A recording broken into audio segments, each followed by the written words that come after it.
December 1949. After 4 brutal years of bloody revolution, the Dutch finally concede. Indonesia is internationally recognized as a free, independent nation.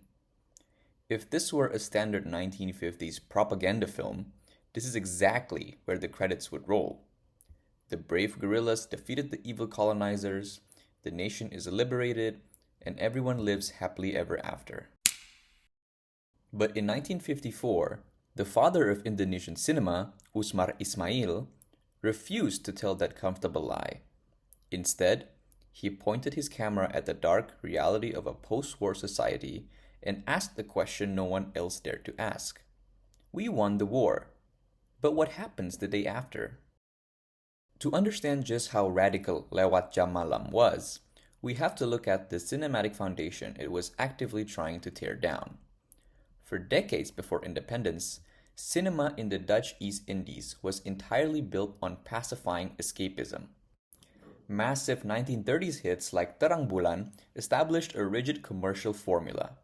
Beautiful, exotic island romances, traditional folk songs, and harmless melodrama designed to distract a colonized population from real-world struggles. Side note, I wish I could say more about this movie, but unfortunately, Terang Bulan, along with many movies in this era, are produced with nitrate films, which burned easily and is thus today considered lost media. Moving on, even after independence in 1949, the mainstream industry didn't want social critique. They wanted cash. Rival studios like Persari imported lavish musical formulas and produced escapist entertainment like the 1952 costume drama Rodrigo de Villa.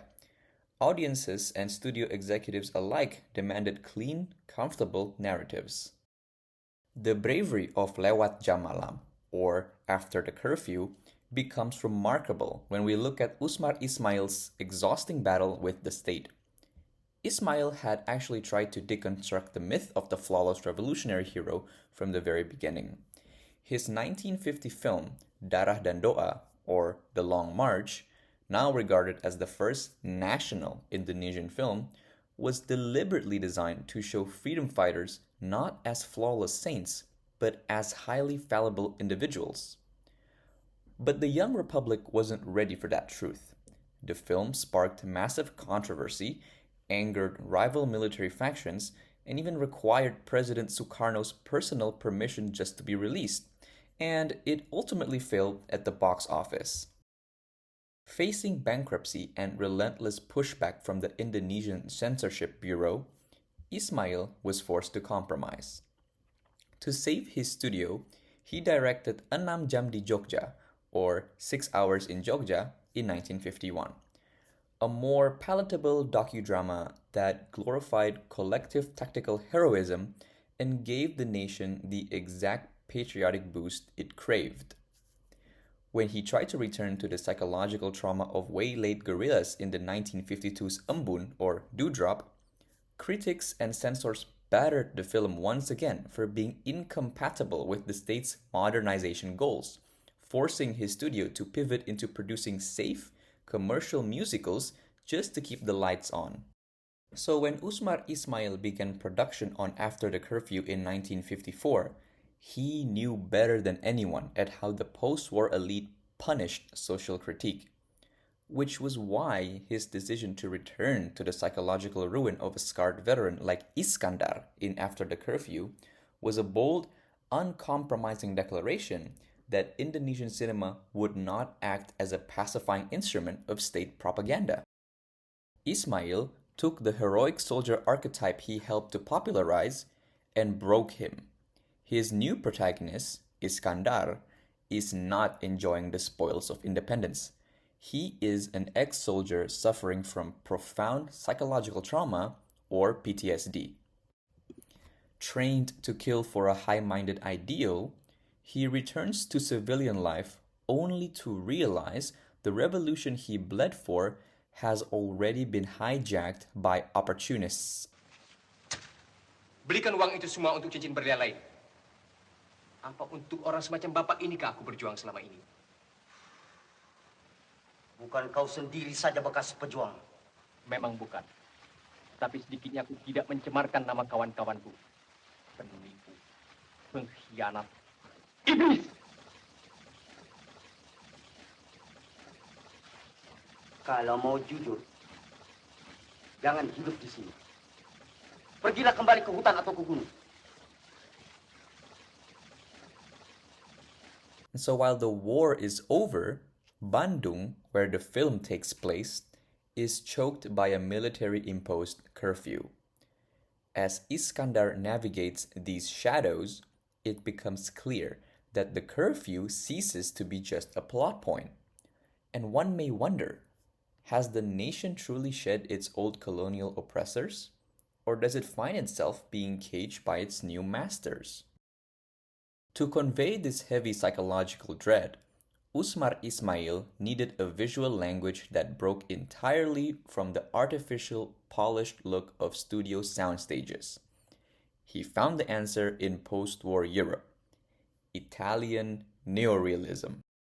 In 1952, Ismail studied film at UCLA, immersing himself in the works of directors like De Sica and Rossellini, who were using raw, unvarnished realism to process the rubble of World War II.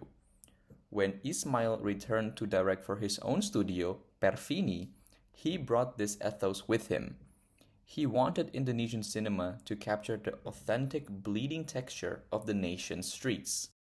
Alongside his brilliant and trusted cinematographer Max Terra, Ismail achieved a distinctly Indonesian flavor of neorealism.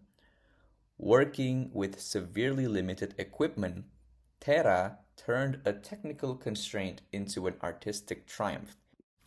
He utilized available light, high contrast chiaroscuro, and deep expressionistic shadows that physically swallow the characters on screen. Rather than building a fake city on a studio lot, production took place on the actual streets of Bandung. It stays locked at eye level with the working class, the outcasts, and the disillusioned. The rough texture of the asphalt and the claustrophobic framing of tight alleyways make the atmosphere feel incredibly heavy. Visually, the curfew, or the Djam Malam, is constructed as a psychological prison. Notice how frequently Max Terra frames Iskandar behind physical barriers, rigid window frames, or harsh shadows that cast grid lines across his face like a prison bar. Independence promised boundless horizons, but the visual style of Lewat Djam Malam constantly reminds us that the characters are entirely boxed in. Set in Bandung in early January 1950, just days after the official return of sovereignty, Lewat Djam Malam unfolds entirely within a compressed 24-hour time frame. To map Iskandar's moral crisis, director Usmar Ismail and scriptwriter Asrul Sani constructed a sophisticated circular narrative incorporating numerous flashbacks. The film operates as a somber drama of fate, a moral noir. Its fatalistic conclusion deliberately circles back to the exact location and events of its opening moments like an inexorable wheel of fate, rhyming visually as Iskandar is shot down by military police for breaking the curfew. Within this noir framework, Iskandar is torn between two irreconcilable realities. By day, he is invited into the comfortable upper-middle-class home of his fiancée, Norma, whose father is a well-connected member of the elite. Plunged prematurely into a conservative bourgeois lifestyle, Iskandar is rapidly secured employment at the regional government office through nepotism. But he is completely alienated by this environment. Suffering from severe post-traumatic stress disorder, his unhealed psychological wounds erupt when he violently strikes his supervisor out of sudden anger when reprimanded, forcing him out of the civilian job entirely. This alienation from the collective is captured through virtuoso editing, during a welcome party thrown at Norma's home. The camera executes carefully calculated cutaways, contrasting the joyful formations of singing and dancing partygoers with tight, isolated shots of Iskandar. His stiff, rigid body language physically signals his total inability to join in within society. This sustained visual emphasis on an alienated individual marks a substantial contrast to the collective, group-oriented destinies of earlier patriotic films. Ultimately, Iskandar's psychological torment is driven by a devastating moral discovery. Through flashbacks, we learn that during the War of Independence, his superior officer Gunawan ordered him to carry out the extrajudicial execution of an entire family of refugees conveniently accused of spying for the Dutch. Tragically, this executed family included 2 young children. Under international law following the Nuremberg trials, acting under orders is not considered a sufficient defense. Iskandar reflects with profound guilt that he is a war criminal. The betrayal comes absolute when he discovers that Gunawan simply used the valuables this innocent family carried to establish his lucrative trading company. Driven by moral outrage, Iskandar leaves the bourgeois safety of Norma's party, stepping back into the curfew to execute his corrupt former commander.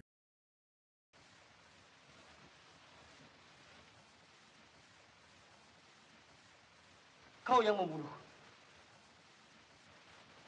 Anwar!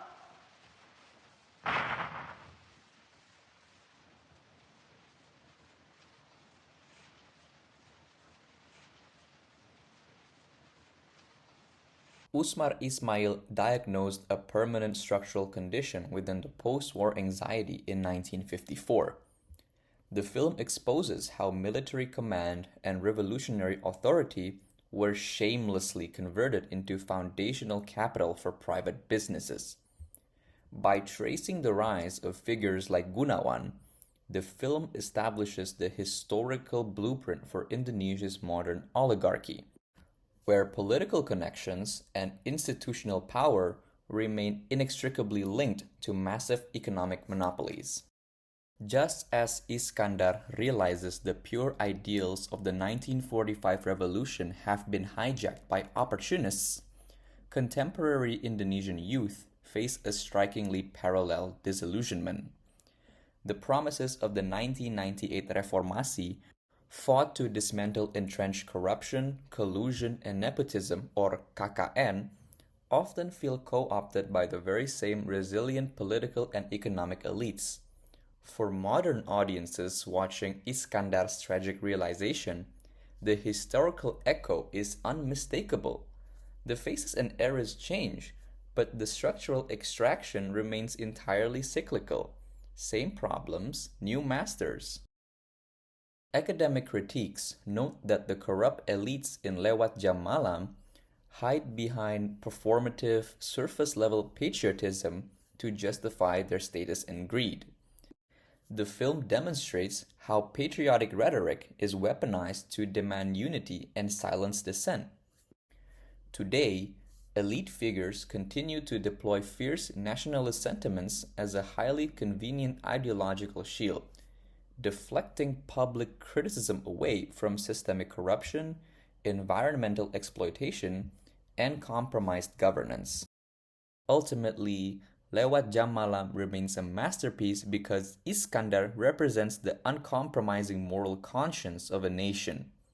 His inability to passively accept a morally bankrupt system mirrors the ongoing resilient struggle of Indonesian civil society. The film continues to be screened, studied, and cited across Indonesia today precisely because Iskandar's unhealed outrage in 1954 is still felt on the streets of Indonesia right now. Having executed his corrupt former commander, Iskandar steps back into the shadows of the curfew. As he approaches the safe, comfortable home of his fiancée Norma, the tragic reality of this compromised society locks entirely into place. He is spotted by military police for breaking the 10 p.m. curfew, and before he can reach the door, he is shot down. He bleeds to death directly on the steps leading up to the house of the ruling class. This fatalistic climax completes the moral Norse inexorable wheel of fate. The ending rhymes perfectly, both visually and spatiotemporally, with the film's very opening moments, where Iskandar was first stopped by patrols in that exact same location. By closing the circle of his life on these cold steps, the filmmakers leave us with a devastating poetic truth. Iskandar survived 4 years of brutal warfare against a colonial empire, only to be struck down by the armed structures of his own liberated nation. Lewat Djam Malam remains a timeless masterpiece because it stands as an internal warning. It shows us that a nation built upon opportunism, greed, and the betrayal of its own revolutionary ideals will forever leave its citizens trapped behind a permanent curfew.